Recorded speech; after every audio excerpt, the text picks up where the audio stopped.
what I plan to do is, though I was told that you are short on time today, the idea is to break it up into three parts. One is this, what we do, just to get a comfort zone on the machine, per se, as we talk. We do a 1 hour session now. I'll try to curb it to a 1 hour so that you're there for the better part of that. And subsequently would have ideally wanted you all to go through one more, which in case you are not, the rest of them will go through that.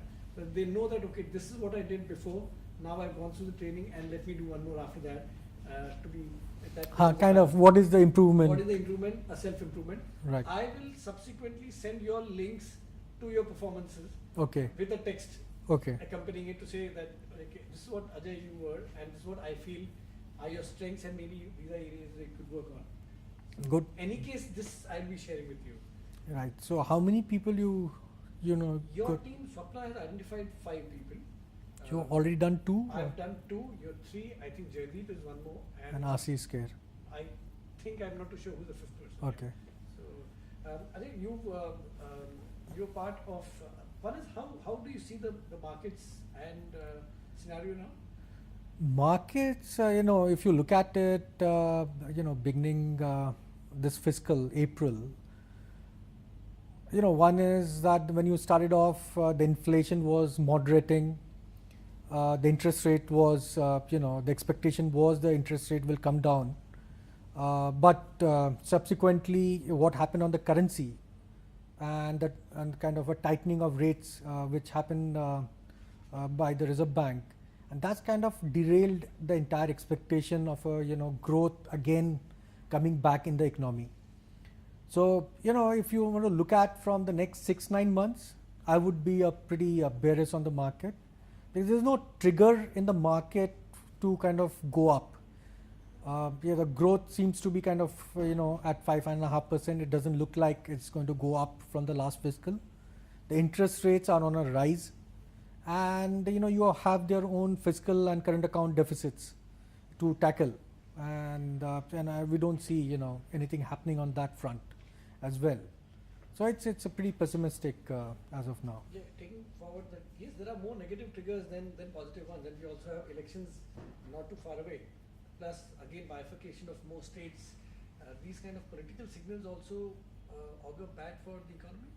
Yeah, you can see that the food security bill, which kind of the government is pushing, saying the creation of the new state, which again is very political, aimed at 2014 elections.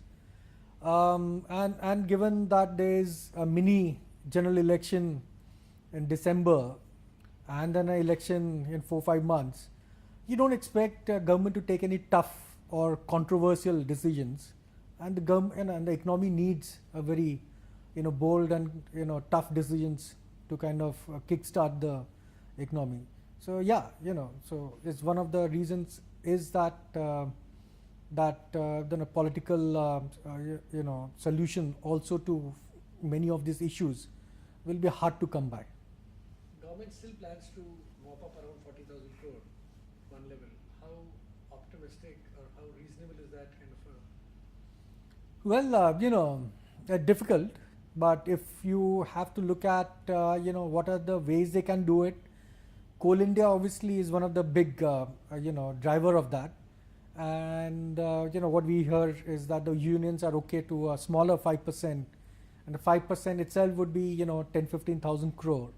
That's a big one. And if they want, there's a Hindustan Zinc, there's a Balco, there's a Sooty.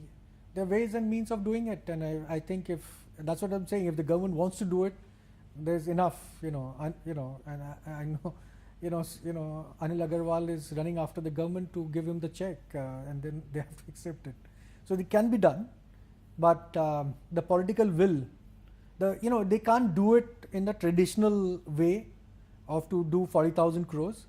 They have to look at Sooty and one of these strategic sales, the balance share.